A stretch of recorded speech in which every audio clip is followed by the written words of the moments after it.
A continuación daremos paso al panel número 12 titulado Límites a la indemnización por despido entre la Carta Social Europea. ¿Deben o no los estados establecer limitaciones monetarias? Agradecemos la participación de los doctores Pedro Tucet del Pino, María del Mar Alarcón Castellanos, Carmen Salcedo Beltrán, Ana Crisanto Castañeda. Le cedemos el uso de la palabra a la doctora Ana Crisanto Castañeda, que nos hará el honor de moderar el panel. La profesora Crisanto Castañeda es doctora en Derecho del Trabajo por la Universidad Rey Juan Carlos de Madrid, directora académica y profesora ordinaria de Derecho del Trabajo y de Seguridad Social de la Facultad de Derecho de la Universidad de Piura en el campus de Lima. Ha participado en proyectos de investigación financiados por el Ministerio del Trabajo y Ministerio de Economía de España. Es autora y coautora de diversas publicaciones científicas en el Perú y en el extranjero sobre derecho del trabajo y actualmente es vicepresidenta de la Sociedad Peruana de Derecho del Trabajo y de la Seguridad Social. Adelante, doctora. Muchas gracias. En primer lugar, bueno, también quiero agradecer a la Academia Peruana de Derecho y al director académico de este Congreso Mundial, Jorge Collantes, por la gentil invitación para moderar este panel número 12, conformado por destacados laboralistas. Y como decía, es una mesa de lujo. Em, ellos em, nos van a compartir sus reflexiones, conocimientos, posturas sobre los límites a la indemnización por despido ante la Carta Social Europea. ¿Deben o no los estados establecer limitaciones monetarias? Si bien es cierto, este es un tema que ha surgido en el ámbito español y europeo, sí, los argumentos de discusión creo que pueden ser también muy interesantes y trasladables a otras latitudes como Latinoamérica. Por eso em, creo que va a ser muy interesante, no solamente para las personas que están viéndonos desde Europa, sino también desde el Perú y otros países de Latinoamérica, como ya comenté. Bueno, voy a presentar al primer expositor, el magistrado Pedro Tucet del Pino. He hecho, bueno, en todos los casos, he hecho un resumen solamente de su larga trayectoria profesional. Él ha sido magistrado en el Juzgado de lo Social de Lanzarote. También fue magistrado en el Juzgado Social de Lleida y actualmente es magistrado titular del Juzgado de lo Social número 1 de Barcelona, donde ejerce desde abril del 2014. Él es autor de un total de 20 libros y más de 400 artículos doctrinales. Asimismo, ha participado en diversas conferencias en materias de derecho laboral y es docente del Instituto Superior de Derecho y Economía y también de la Universidad de Barcelona y de la Universidad Internacional de Cataluña. El magistrado Tucet va a compartir sus ideas sobre la indemnización adicional a la legal en los supuestos de despido improcedente, el control de convencionalidad y la necesidad de fijar una indemnización que repare el daño sufrido por el trabajador. Adelante, doctor. Gracias, señora Crisanto. Creo que se me oye bien. ¿Se me oye bien? Estupendo. Sí, muy bien. En primer lugar, quisiera agradecer a la organización de estas jornadas y muy particular y personalmente al señor Collado por permitirme intervenir a las mismas y la confianza que me depositan en mi persona. Y bueno, dentro del escaso tiempo que se me concede, que creo que son 10 minutos, intentaré condensar lo más importante, lo más relevante de esta materia. La materia sobre la cual voy a versar es simplemente la indemnización en los supuestos en que se declare la improcedencia por sentencia del despido y el quantum o el importe de la indemnización que deba pagar el patrono o el empresario al trabajador. Y si esta compensación económica en concepto de indemnización es adecuada en términos de compensación del daño sufrido por el trabajador. Dicho esto, tendríamos que empezar señalando cuál es la normativa vigente en nuestro país, en España. Hay dos normas fundamentales que establecen y regulan la indemnización que debe percibir el trabajador en los supuestos de despido. Por una parte, el Estatuto de los Trabajadores y de otra, la Ley Reguladora de la Jurisdicción Social, que es la que regula el procedimiento en materia laboral. En cuanto a la primera norma, el Estatuto de los Trabajadores, hay un artículo muy concreto, el 56.1, y en cuanto a la Ley Reguladora de la Jurisdicción Social, es el artículo 110 en sus ordinales 1 y 3. ¿Qué vienen a decir estos artículos? Bueno, hay que diferenciar dos etapas temporales. A partir del 12 de febrero de 2012 y con anterioridad a esta fecha.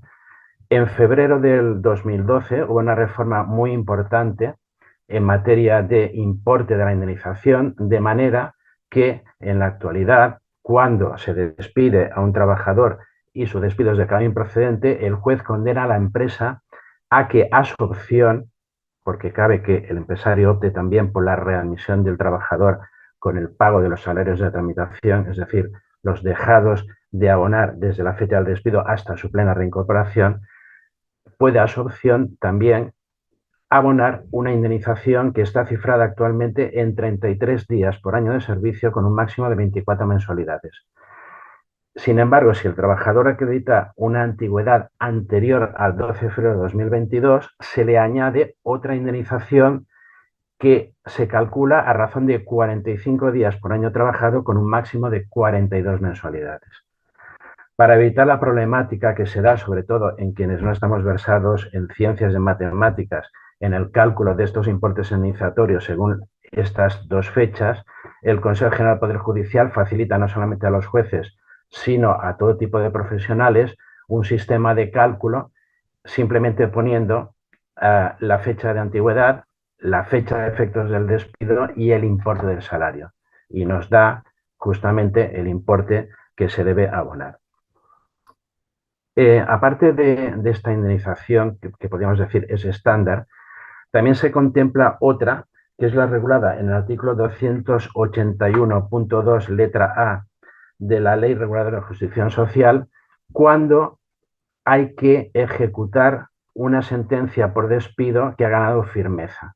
¿En qué supuesto se da esto? Bueno, pues cuando el empresario viene obligado a remitir al trabajador y no lo hace o lo hace de manera irregular, porque no respeta que se le readmitan las mismas condiciones que tenía el trabajador con anterioridad a que fuera despedido, entonces se abre una pieza separada que se llama incidente de no readmisión y acreditado que esa readmisión no tuvo lugar o fue irregular, el juez dicta un auto en el cual extingue la relación laboral con efectos de la fecha del auto, condena al empresario a pagar los salarios de trámite y además a pagar la indemnización desde la fecha de antigüedad hasta la fecha del auto. Pero es que además esa norma contempla una indemnización complementaria o adicional que consiste en 15 días por año de servicio con un máximo de 12 mensualidades cuando se den, dice la ley, en atención a las circunstancias concurrentes y a los perjuicios ocasionados al trabajador. No dice nada más. Entonces, claro, será cuestión de que el trabajador acredite qué perjuicios le ha irrogado esa rebeldía por parte del empresario en no readmitirle y dar cumplimiento efectivo a la sentencia que ha declarado la improcedencia con opción del empresario por su readmisión. Este sistema de cálculo de indemnización, como hemos podido comprobar, pivota o descansa en dos elementos esenciales. Uno es la antigüedad del trabajador y la otra el importe del salario. De esta manera se ofrece certeza y seguridad al empresario que al momento de despedirle ya sabe qué importe va a tener que abonar en caso de que el juez declare la improcedencia del despido. Sin embargo, este sistema, digamos, tasado en el cálculo de la indemnización choca con el artículo 1106 y siguientes del Código Civil, que establece una indemnización, podríamos decir, no objetivada, sino en función de determinados criterios de perjuicio notorio a la persona que se ha visto perjudicada por el incumplimiento del contrato. En materia laboral, nada más se tienen en cuenta estos dos factores que acabo de mencionar: antigüedad y salario. Bien, dicho esto, ¿de qué manera se compagina o se compadece este criterio de cuantificación de la indemnización en España con las normas internacionales? Muy particularmente con respecto al convenio 158 de la OIT y a la Carta Social Europea.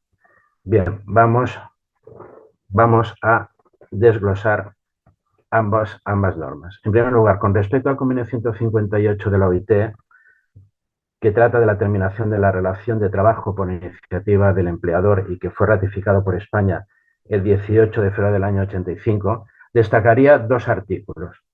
El artículo 10, que se refiere a la terminación injustificada de la relación laboral, ordenando el pago de una indemnización adecuada u otra reparación apropiada, y su artículo 12.1, letra A, que señala que la cuantía de la indemnización se fijará en función, entre otras cosas, del tiempo de servicios y del monto del salario.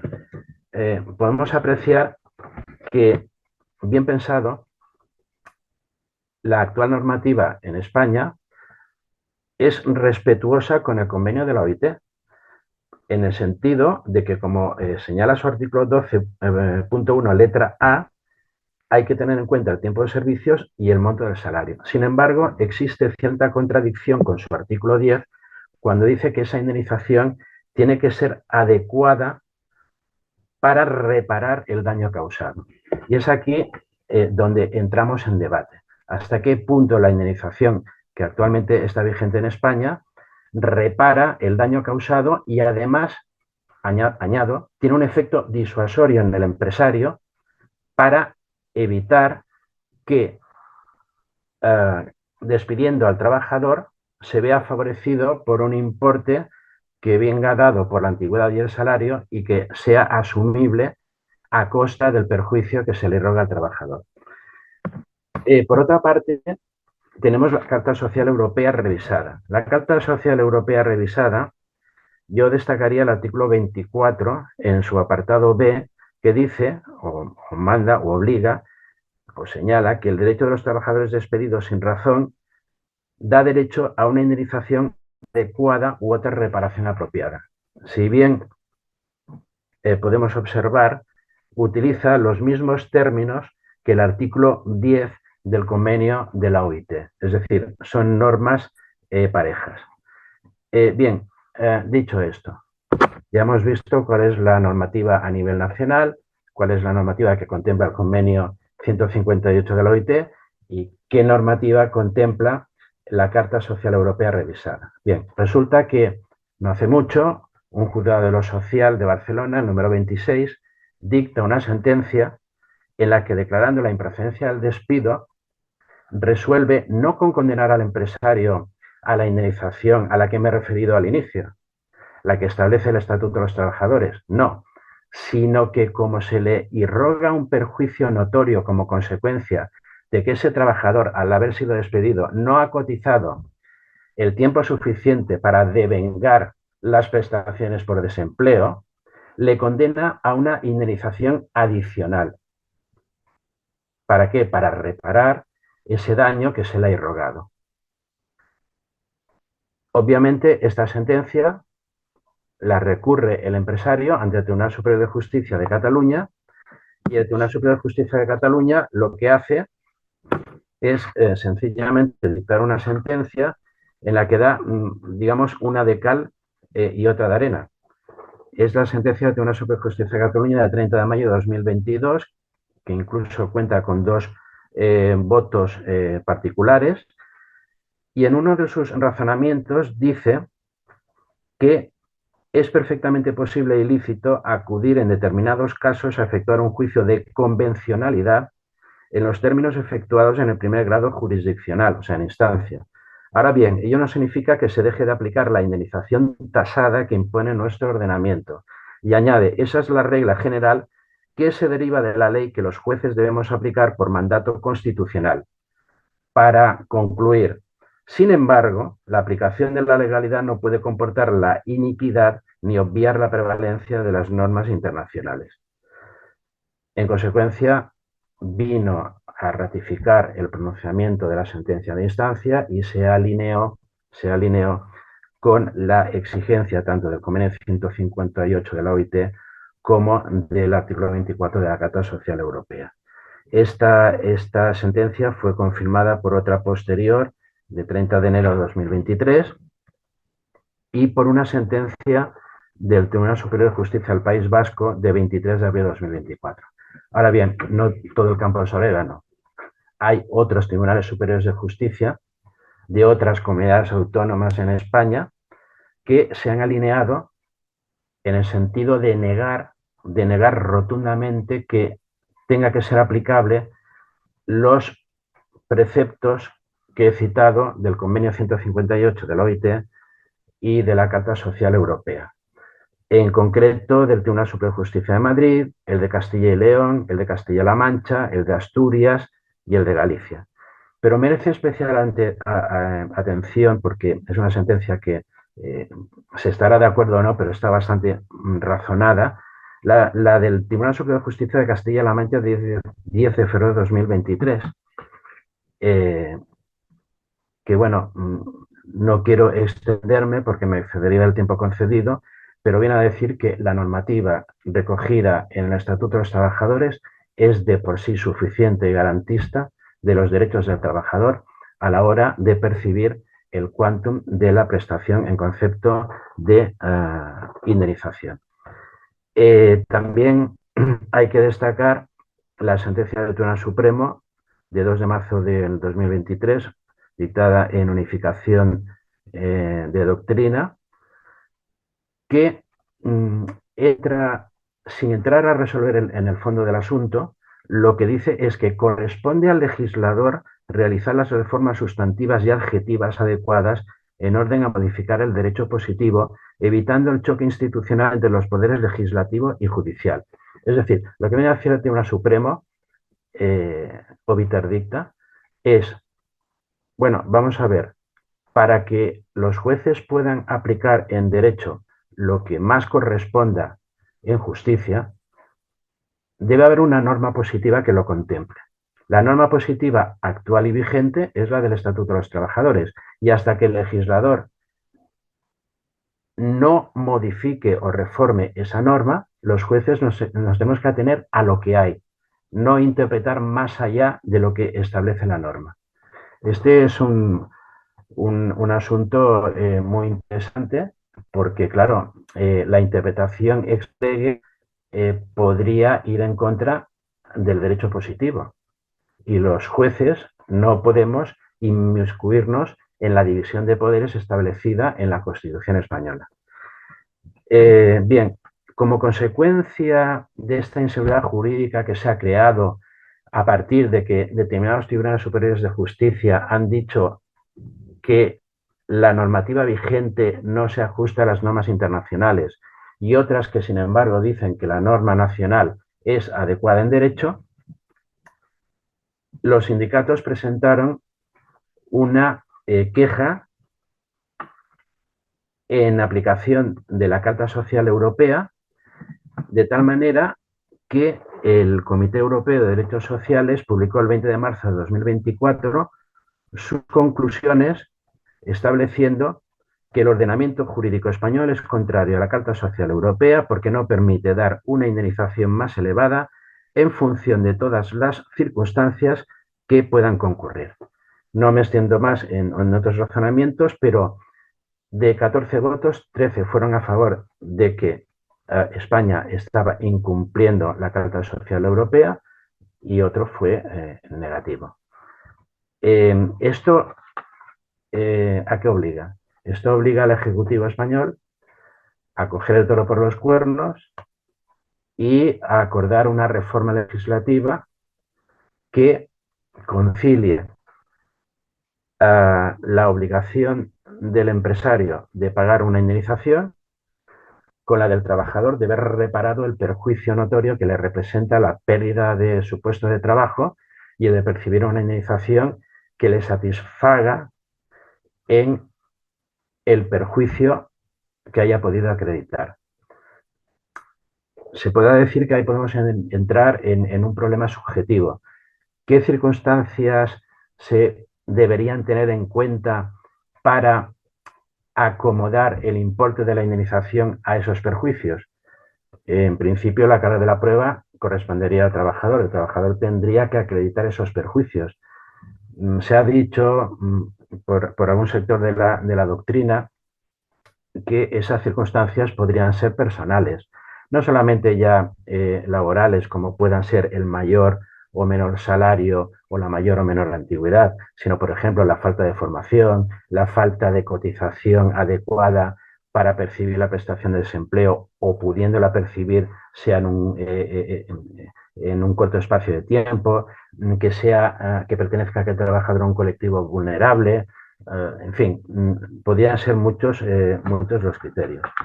Bien, la cuestión entonces ahora, la que nos ocupa ahora en este momento, es que se ha abierto un nuevo frente interpretativo. Esas conclusiones en la aplicación de la Carta Social Europea revisada son vinculantes para España, para el Estado español. Es decir, el Ejecutivo viene compelido a acatar esas conclusiones, esa resolución, porque no se trata de una resolución judicial. Bueno, yo he encontrado aquí un dictamen de la Comisión Permanente del Consejo de Estado de 8 de julio de 2021 en que emitió por unanimidad una serie de conclusiones y lo que viene a decir es que, atendido de que España ha ratificado la Carta Social Europea revisada, se trata de un tratado jurídicamente vinculante y que, por lo tanto, las decisiones del comité de expertos son de obligado cumplimiento. Y hay un importante sector doctrinal que se alinea con este criterio. Es vinculante. También es de mucha y de suma importancia otra ley, la Ley 25/2014, 27 de noviembre, de tratados y otros acuerdos internacionales, que afecta de manera directa la aplicabilidad de la Carta Social Europea. En concreto, para no extenderme, el artículo 23.3 dice que los tratados internacionales ratificados por España formarán parte del ordenamiento jurídico interno una vez que se hayan publicado en el Boletín Oficial del Estado. Y por su parte, el artículo 31 dice que las normas jurídicas contenidas en los tratados internacionales válidamente celebrados y publicados oficialmente prevalecerán sobre cualquier otra norma del ordenamiento interno en caso de conflicto entre ellas, o con ellas, perdón, salvo las normas de rango constitucional. Es decir, que en caso de confrontación de que la norma nacional diga blanco o diga negro y las normas internacionales digan que es de otro color, prevalecerán estas últimas en función tanto de este dictamen del Consejo de Estado como de esta ley sobre tratados internacionales. También he encontrado aquí una sentencia del Tribunal Constitucional de 24 de abril de 2006 que viene a decir que la privación de la condición de sentencia de determinados dictámenes, informes o decisiones de los comités u órganos de garantía establecidos por los tratados internacionales no perjudica su valor vinculante u obligatorio jurídicamente. Y esto coincide con una reciente sentencia de la Sala Tercera de 29 de noviembre del año 2003 y una sentencia del Tribunal Superior de Justicia de Cataluña de 1 de diciembre de 2023 y otra de 13 de febrero de 2024.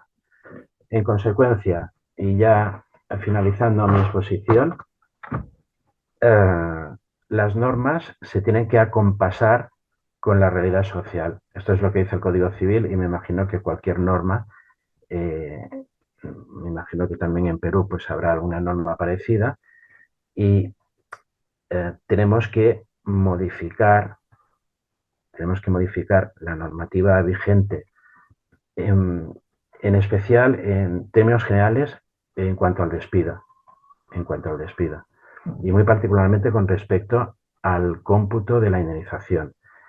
Y atendido de que España se ha comprometido internacionalmente ratificando dos normas del interés y del alcance, como puedan ser el Convenio 158 de la OIT y la Carta Social Europea revisada, lo que no es de recibo es que se desligue, se desvincule del cumplimiento de las mismas. Con lo cual, en estos momentos, el Ejecutivo español me consta de que está trabajando sobre la materia.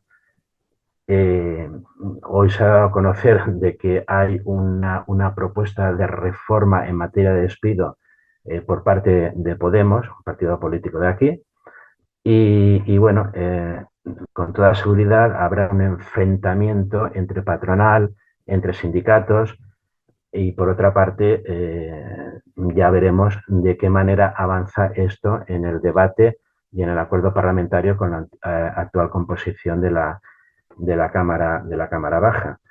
De todas maneras, estamos convencidos, o al menos creo yo estarlo modestamente, de que habrá una reforma en esta materia y que dentro de poco, quizás si es que se organiza estas jornadas el año que viene y ustedes me dan la oportunidad, pues podremos confirmar y comentar e interpretar el alcance de esta reforma. Finalizando mi exposición, quiero decir a todos los que ahora estén asistiendo en directo a estas jornadas que a la señora Crisanto le remití el texto de mi ponencia para que pueda facilitarlo a quien esté interesado si es que no existe ningún inconveniente. Gracias.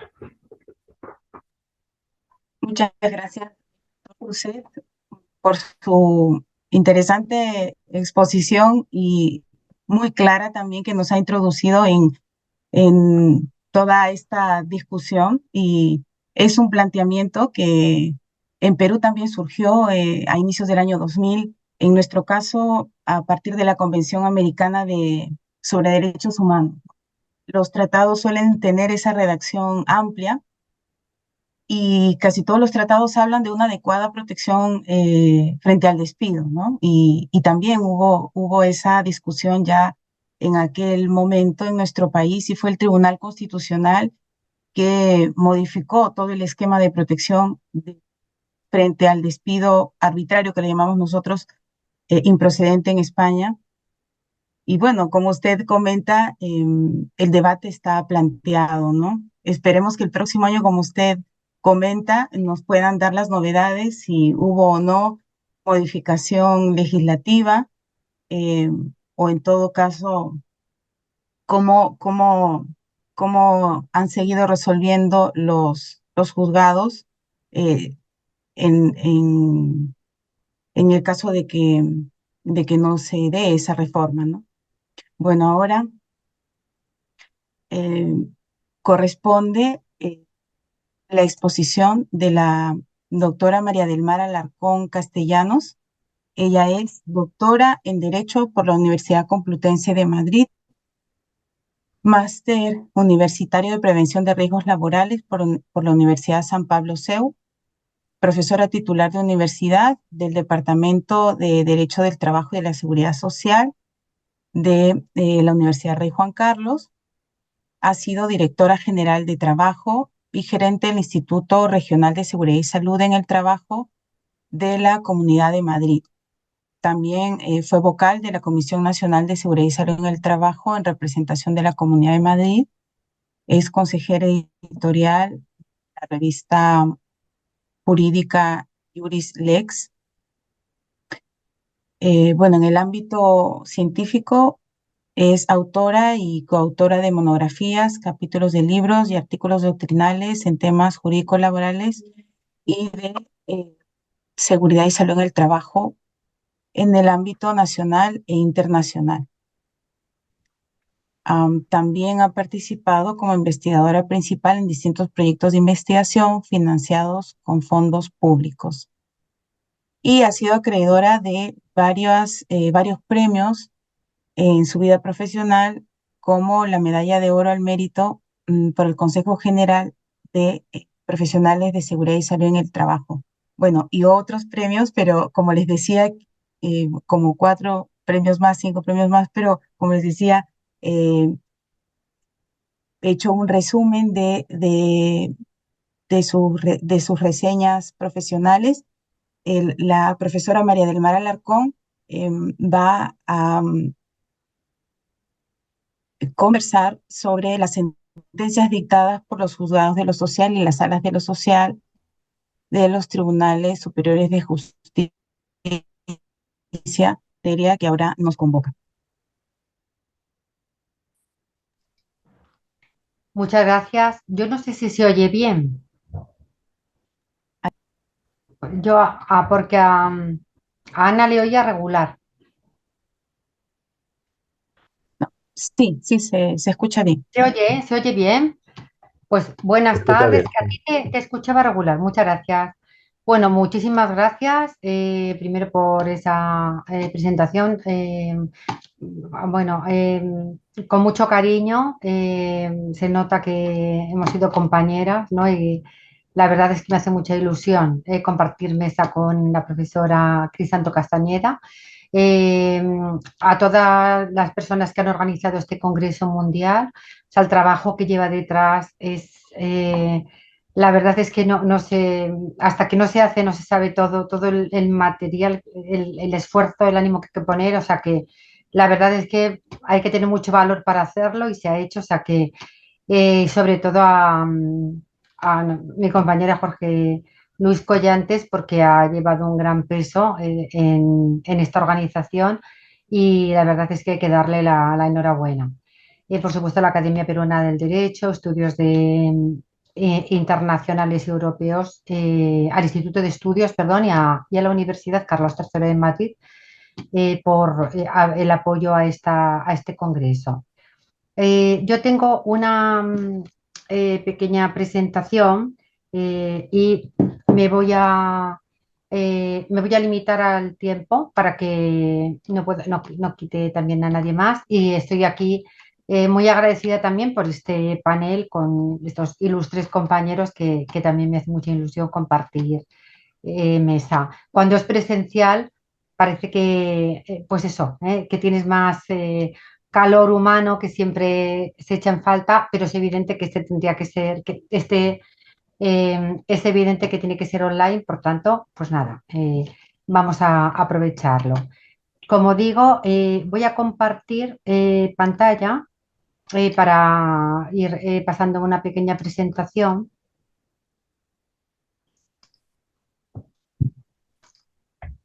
Creo que ya yo creo que ya se ve, ¿verdad? Y la pregunta a la que creo que tenemos que responder al final es si deben o no los estados establecer limitaciones monetarias.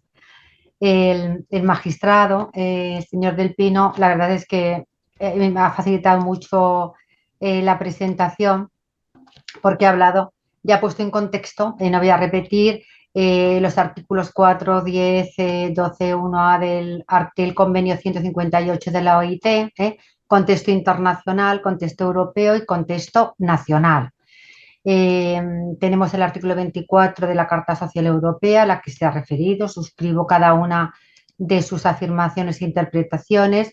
El legislador español, en el artículo 56, lo paso rápidamente porque lo ha explicado y por tanto no me voy a detener. Se ha explicado de una manera muy clara cuál es la indemnización por despido, qué factores se tienen en cuenta, el salario, la antigüedad, la cuantía y cuáles son los efectos ante la no readmisión del trabajador. Cuando la opción es por la indemnización, en ese caso, la indemnización tiene que abonarse en base a lo que establece el legislador nacional hasta que no haya una modificación, sin perjuicio de la proyección de la normativa internacional y del artículo 24 del convenio que ha mencionado la persona que me ha precedido. Como es un congreso internacional, aclaro que es verdad que el empresario normalmente es el que va a determinar si elige indemnización o readmisión, pero hay determinados supuestos donde la readmisión es obligada o donde esta opción no la tiene el empresario, la tienen los representantes unitarios, sindicales, etc. Bien,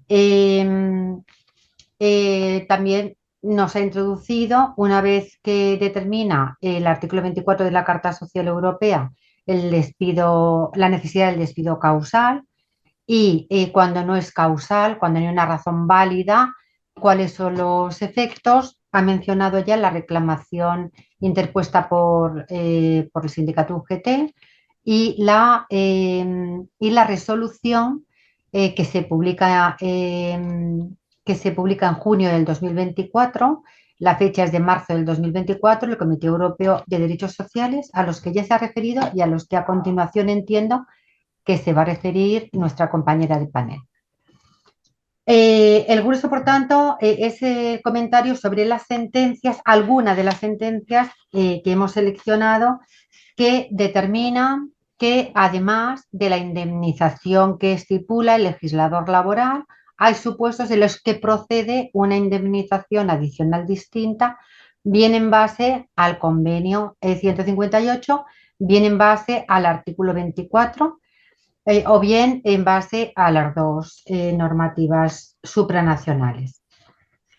Una de las sentencias, hay otras muchas sentencias que determinan que el legislador laboral satisface la redacción tanto del artículo 24 de la Carta Social Europea como del convenio 158. Yo voy a analizar muy brevemente solamente algunos de los supuestos de los tribunales que consideran que sí que excepcionalmente cabe esta indemnización adicional.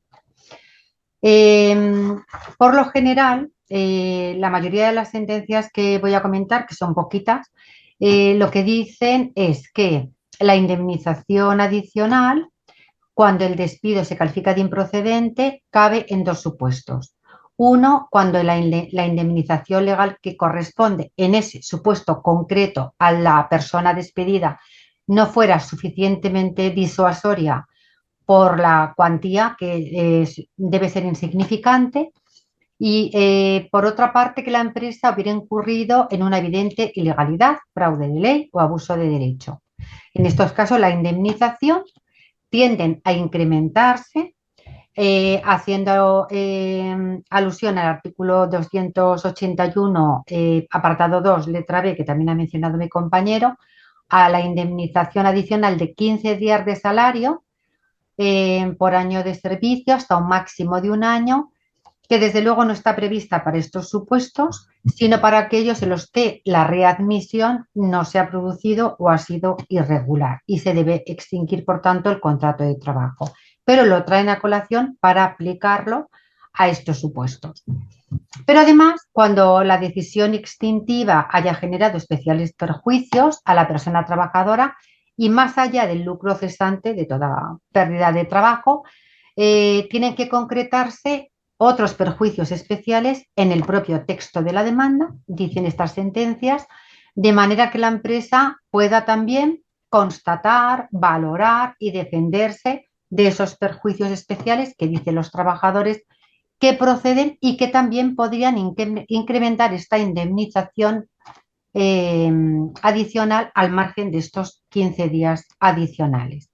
Bueno, la primera sentencia, como digo muy brevemente, es la sentencia 71/2020 del Juzgado de lo Social de Madrid, que finalmente fue revocada por el Tribunal Superior de Justicia de Madrid, en la que un mozo de almacén fue despedido por desobediencia al no cumplir con la función de mantener limpio el almacén donde trabajaba y el juzgado lo que ve es que en un almacén mantener siempre y en todo caso el orden y limpieza es muy difícil. Declara el despido de improcedente y el juzgado de lo social determina que le corresponde en este caso una indemnización adicional y la readmisión obligatoria en base al convenio 158 de la OIT. Como dijo la sentencia, es revocada por el Tribunal Superior de Justicia de Madrid en apretada síntesis diciendo que lo que hay que entender es lo que dice el legislador español y aplicar el artículo 56 y concordante de la Ley de la Jurisdicción Social, puesto que el legislador español permite delimitar la forma de compensación por terminación del contrato, concluyendo que el cómputo derivado del binomio salario-antigüedad del que hemos hablado, que ya está previsto por la norma española, es adecuado y por tanto respeta esta normativa internacional. Esta es la primera sentencia interesante que hemos encontrado. La segunda sentencia interesante que hemos encontrado es la del Juzgado de lo Social de Barcelona de 21 de noviembre. En esta sentencia, el demandante tiene una antigüedad de noviembre del 2019, es almacenero y estuvo afectado durante varios periodos a expedientes de regulación de empleo por la legislación del COVID. La empresa, el 4 de marzo del 2021, comunica al actor el despido como consecuencia de la disminución voluntaria y le paga la indemnización. Ni se molesta, dice el juzgado de lo social, en acreditar la causa, ni siquiera lo intenta, dice. Por tanto, no hay ninguna causa objetiva, que son las que alegaba, para justificar ese despido. En este caso, lo que se dice es que aquí se amplía la justificación del control de convencionalidad del artículo 56 del Estatuto de los Trabajadores en base al auto del Tribunal Constitucional 140/2018, en el que se dice que lo que se viene a decir aquí es que este control de convencionalidad tiene que realizarlo cada juzgado y tiene que desplazar la norma que no hay que aplicar, en este caso el artículo 56 del Estatuto de los Trabajadores, si resulta de aplicación un convenio internacional, en este caso se proyecta sobre el convenio 158 de la OIT. Y de esta manera se justifica la aplicación de este convenio internacional y se habla de desplazar el artículo 56 del Estatuto de los Trabajadores. Por ello, se estima la demanda y se condena a la empresa a una indemnización adicional. En este caso, la indemnización adicional que aplica es la que hemos hecho antes alusión del artículo 281 de la Ley de la Jurisdicción Social, y es sumarle a la indemnización del artículo 56 15 días más por cada año de trabajo. Sigue siendo una indemnización exigua. De hecho, acaba la sentencia diciendo no puede resistirse este juzgador a apuntar que sigue siendo exigua esta indemnización y solamente apunta a que al menos debería haberse cuantificado con 3 meses, pero no obstante, lo que hace es aplicar este criterio que dice objetivo de una indemnización adicional de 15 días más por año trabajado. En cuanto a la sentencia siguiente que hemos elegido, que es la 2273/2021 del Tribunal Superior de Justicia, explica de nuevo este juicio de convencionalidad y renueva todos los argumentos, más que renueva, recoge todos los argumentos y amplía la posibilidad de que además de lucrar una indemnización adicional de 15 días más por año de servicio en aplicación de la ley de la jurisdicción social del 281 que hemos dicho antes.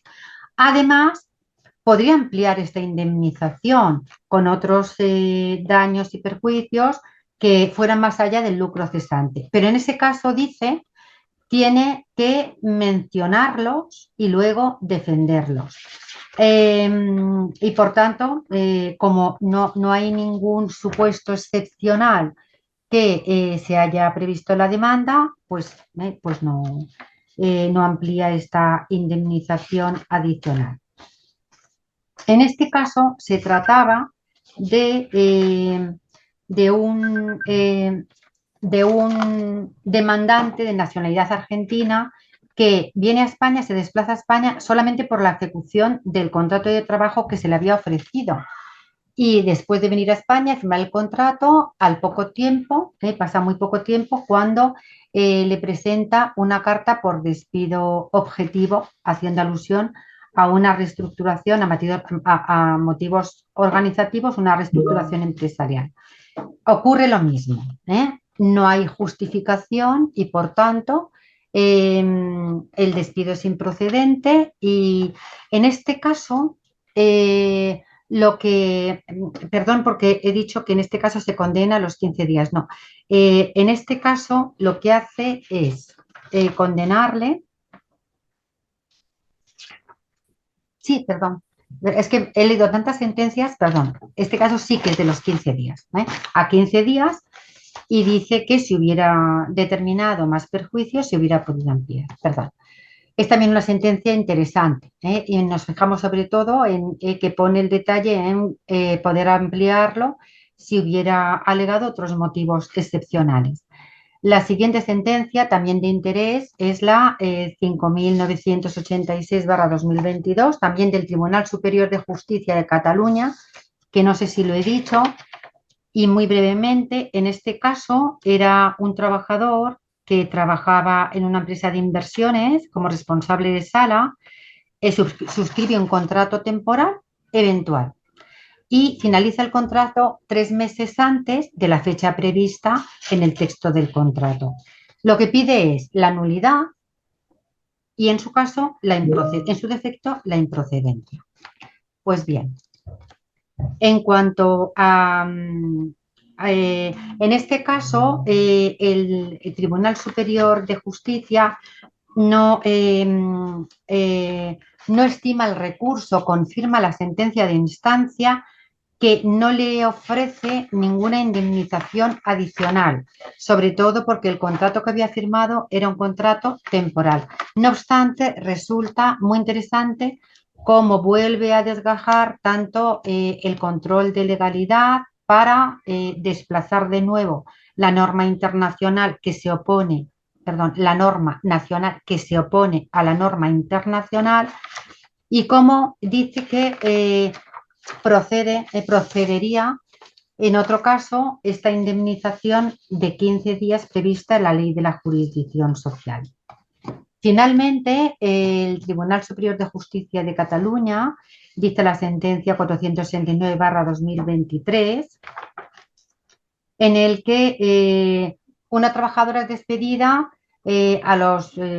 una vez ya declarada la pandemia nacional y unos días antes de que la empresa solicite el ERTE COVID.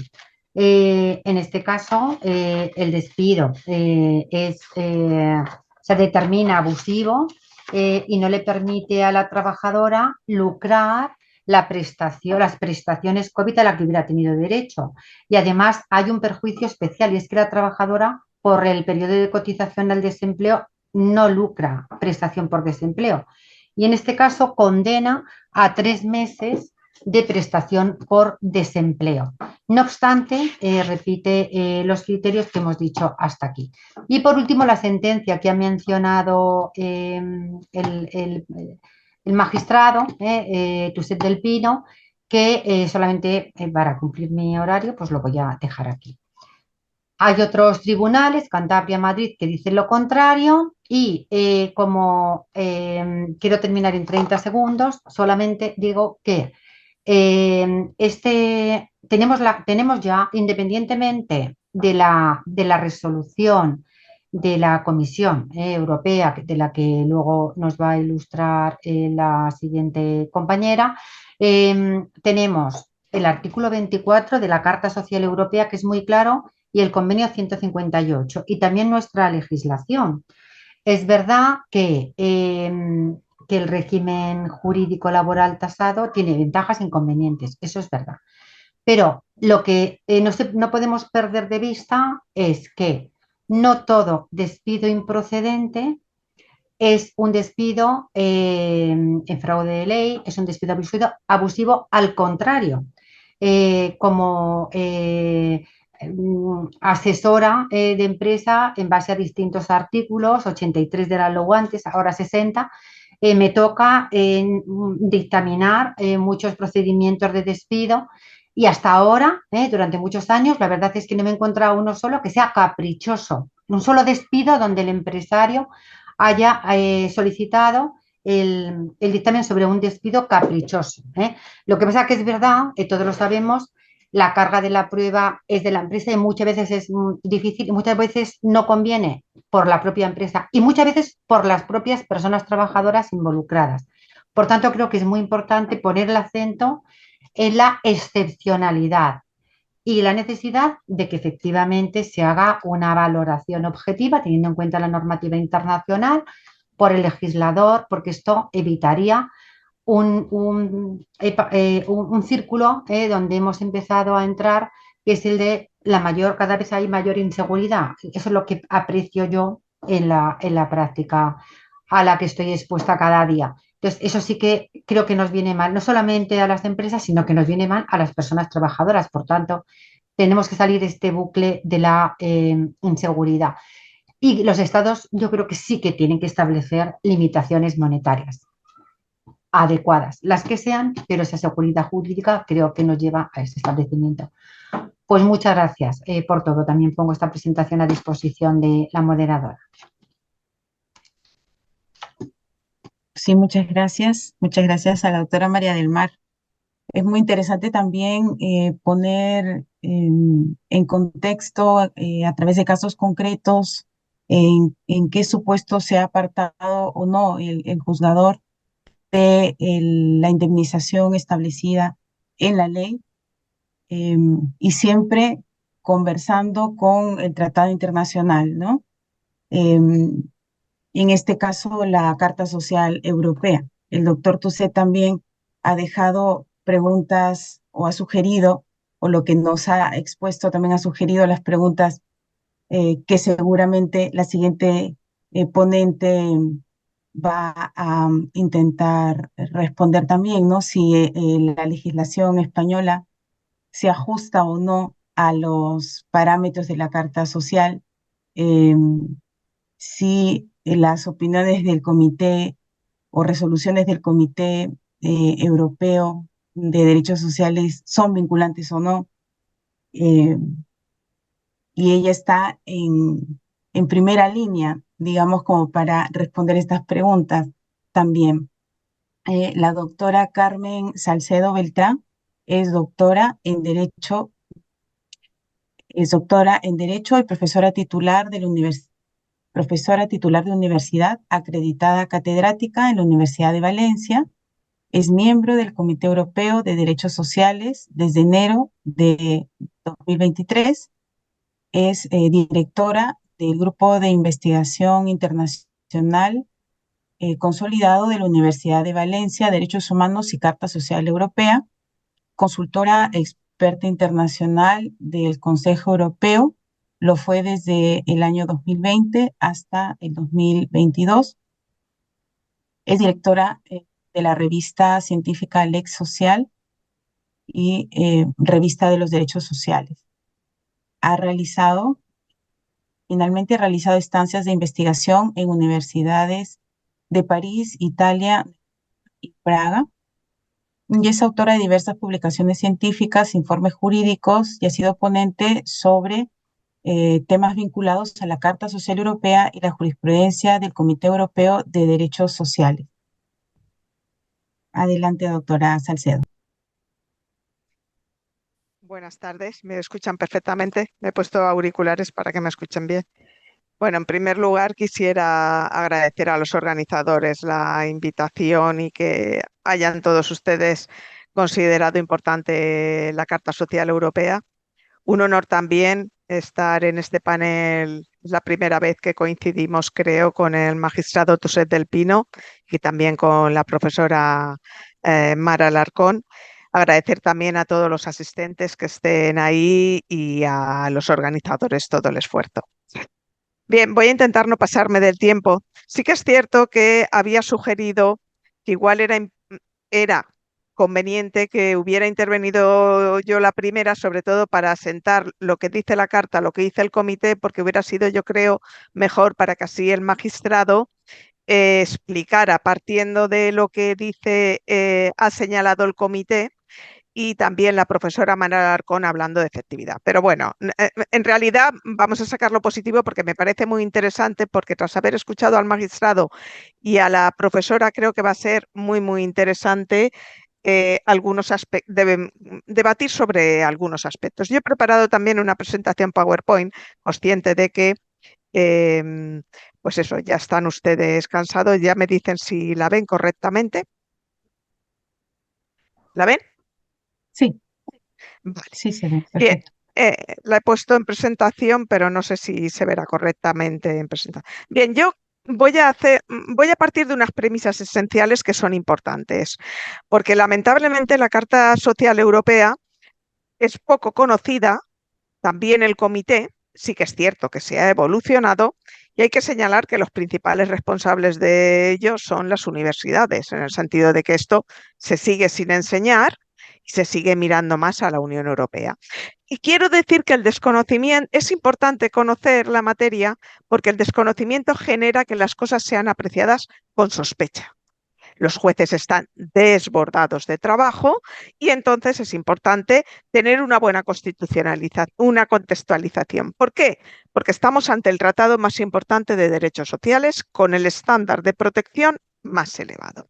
Y es por ello importante. Partiendo de esta contextualización, pasaremos a hablar del despido. Pero en esa contextualización vamos a dejar algunos aspectos claros y aparte enlazaré para un rico debate con el magistrado y con Mar en cuanto a determinados aspectos que han señalado sobre la inseguridad jurídica, también sobre el derecho positivo existente, que me ha parecido realmente interesante, y también voy a señalar algunas precisiones que me parece que hay algunas confusiones entre algunos pronunciamientos del comité. Así tendremos claro qué es lo que dice la Carta Social Europea en este sentido. Para situarles, ¿qué es la Carta Social Europea? La Carta Social Europea es un tratado europeo vinculante, el más importante de derechos sociales de todo el panorama internacional. Es decir, no hay en Europa ningún tratado que tenga un catálogo más completo, cuantitativa y cualitativamente, de derechos sociales.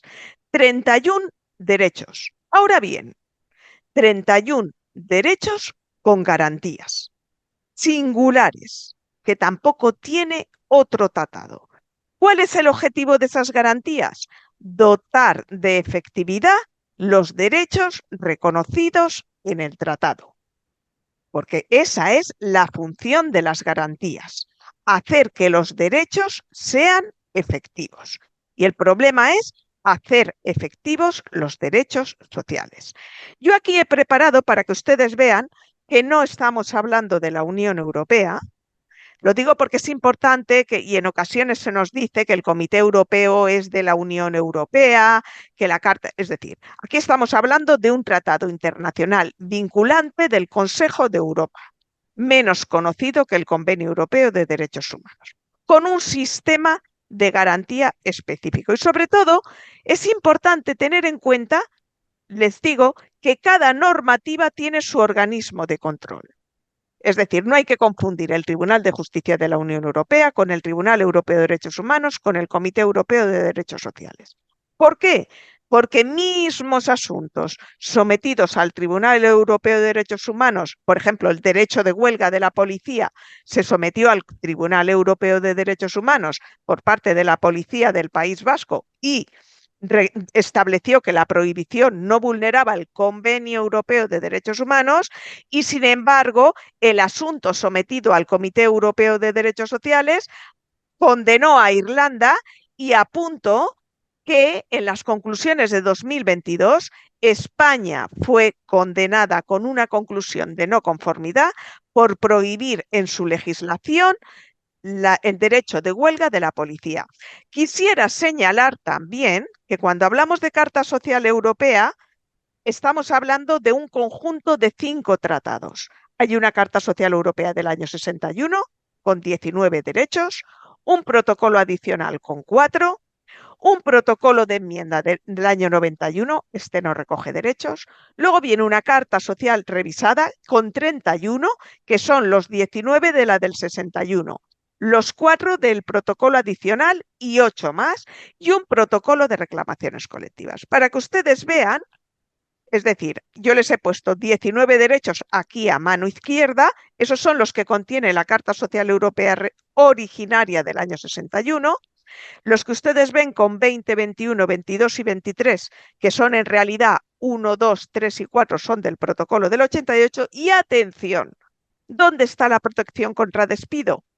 Frente a un despido en el artículo 24, es decir, en la Carta Social Europea revisada. Partimos del contexto. Voy a hacer una precisión importante. El tratado, cuando se ratifica, pasa a ser derecho positivo del Estado que lo ha ratificado. Quisiera señalar que la Constitución española determina 2 formas de ingreso de los tratados, el del artículo 93 y el del artículo 96. 93 va a Unión Europea y 96 va a ONU, Consejo de Europa, OIT.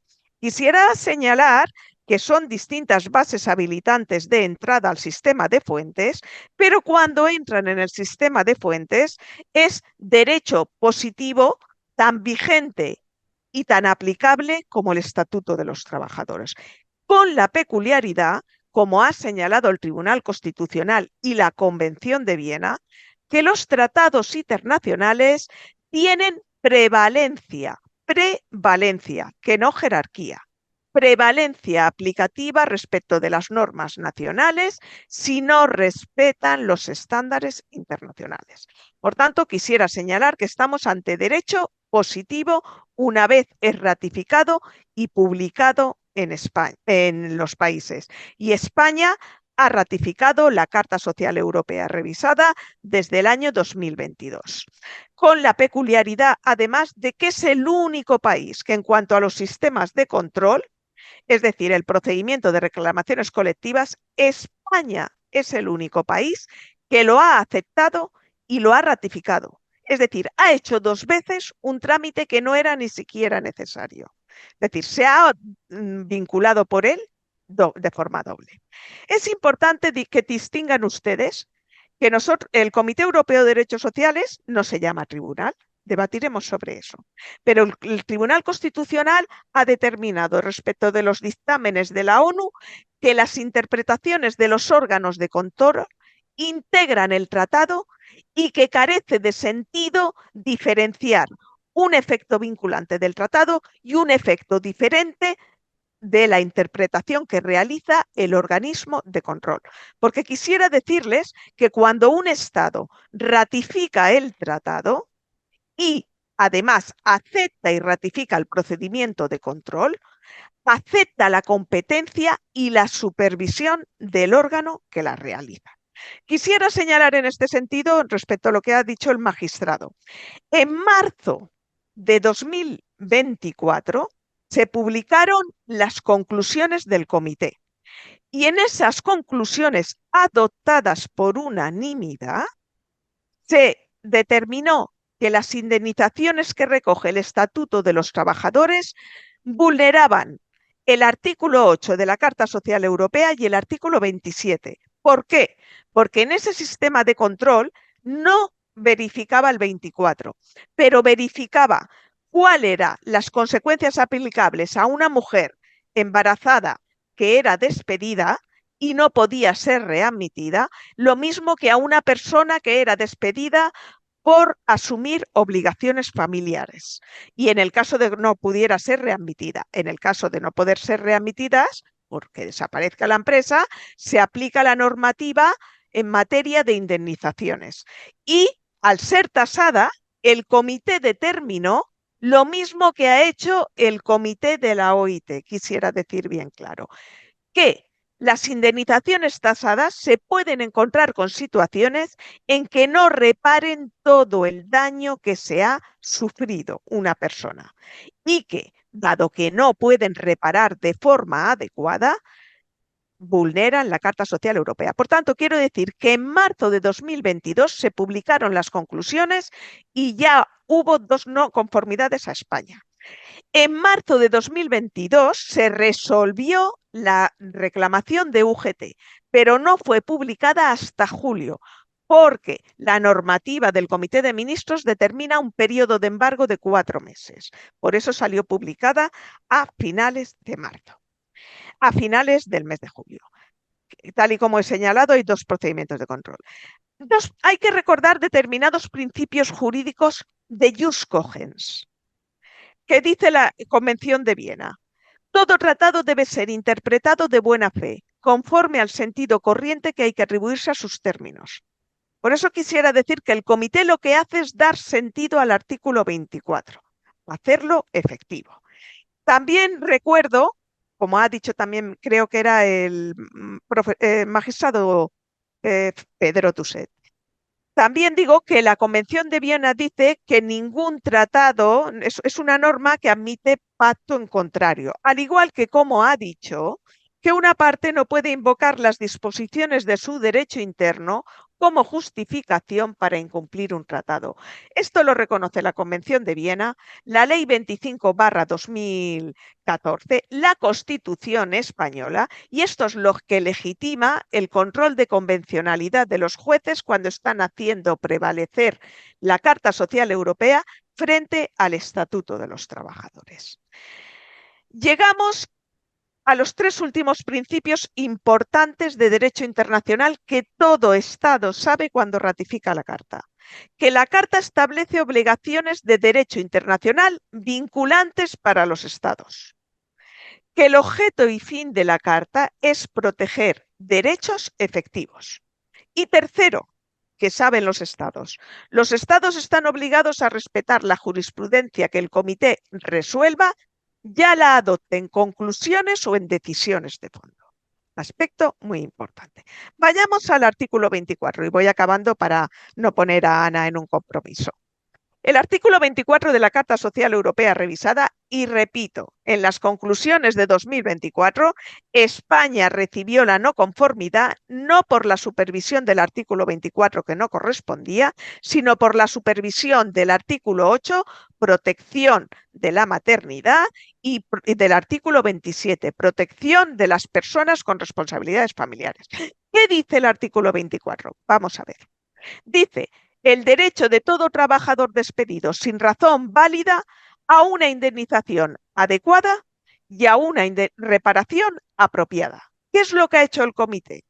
Cada vez que ha examinado este asunto, determinar si es adecuada una indemnización o si es apropiada. ¿Cómo lo ha hecho?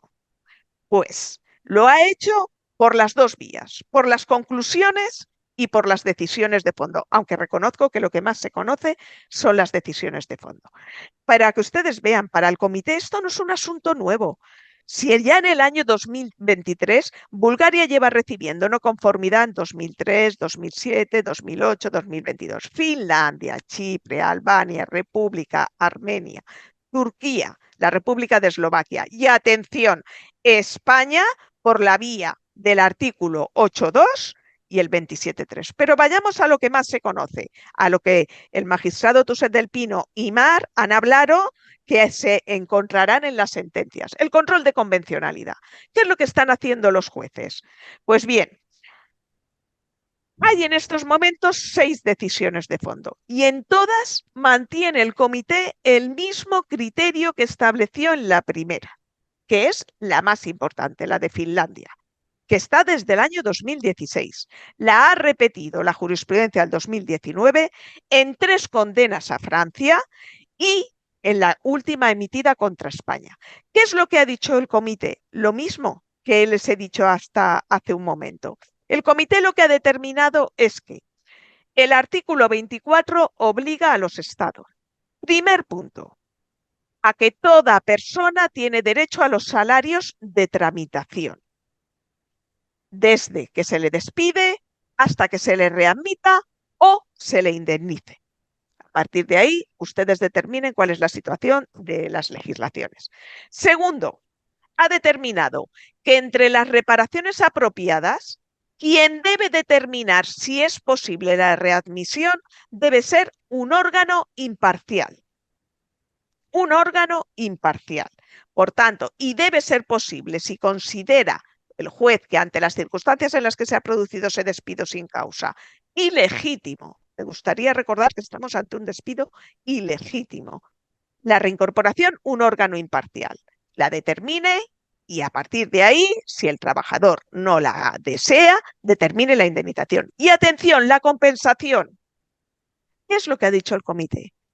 Que tiene que ser de una cuantía suficientemente alta para que disuada. Tengamos en cuenta que el Estado actúa para disuadir contra las conductas antijurídicas y compensar el daño sufrido. Y yo creo que todos somos lo suficientemente sensatos para entender que no todos los trabajadores sufren el mismo daño ante un despido sin causa y que los daños deben ser reparados. Partiendo de eso, el comité que determinó que Finlandia, con una indemnización de 24 meses máximo, incumplía la Carta Social, que Italia, durante la instrucción, primero la tenían 24, luego pasó a 36, también incumplía por tener un máximo, que Francia también incumplía con la reforma de Macron dispuesta a partir del año 2017 y que España la incumple. Quisiera entrar en un aspecto que han dicho tanto el magistrado como mi compañera, la inseguridad jurídica. Yo voy a someterles un asunto a debate a ustedes. Miren, en Francia, antes del 2017, el despido sin causa no tenía límite máximo, solo tenía límite mínimo. Y aparte, el juez es el que determina entre la readmisión o la indemnización. Con la reforma de Macron del año 2017 se pasó a un baremo, pero ojo, los jueces siguen teniendo la posibilidad de determinar la readmisión.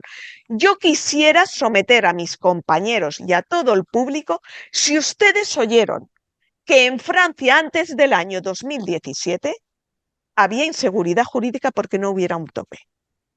Porque yo les puedo decir que yo me he estudiado todas las sentencias, me habré dejado muy pocas, no voy a decir todas, que después del año 2017 están aplicando el control de convencionalidad y las de antes. Y yo lo que digo, los jueces son unas personas muy prudentes. Es decir, aquí no se puede llegar y decir, a mí me da 60.000, a mí me da 30.000 porque tengo mucha pena. El juez es una persona muy prudente y le tienen que demostrar los daños. Y yo les pregunto, hasta el año 2017, la indemnización no estaba tasada en Francia, que fue la reforma de Macron la que estableció el límite máximo bastante bajo. ¿Ustedes oyeron alguna vez que había inseguridad jurídica? No. Lo que hay que tener en cuenta es que los daños no son iguales. Y tengamos y reconozcamos que despedir a un trabajador se ha convertido en algo tan sencillo como coger una calculadora y decir, ¿cuánto me cuesta quitarme de encima a esta persona? Y eso es lo que pretende el comité evitar, que se disuada de actuaciones antijurídicas y de que se reparen los daños de todas las personas. Porque no es lo mismo despedir a una persona con 30 años, con 40, con 50 que con 60. Y no todos los despidos tienen las mismas connotaciones. Llegados a esto, quisiera terminar señalando y enfatizando algunos aspectos. La Carta Social Europea revisada está ratificada por España. La decisión de fondo obliga al Estado español y obliga al Estado español a todos los poderes públicos, al legislativo, al ejecutivo y al judicial. Esto es importante tenerlo en cuenta.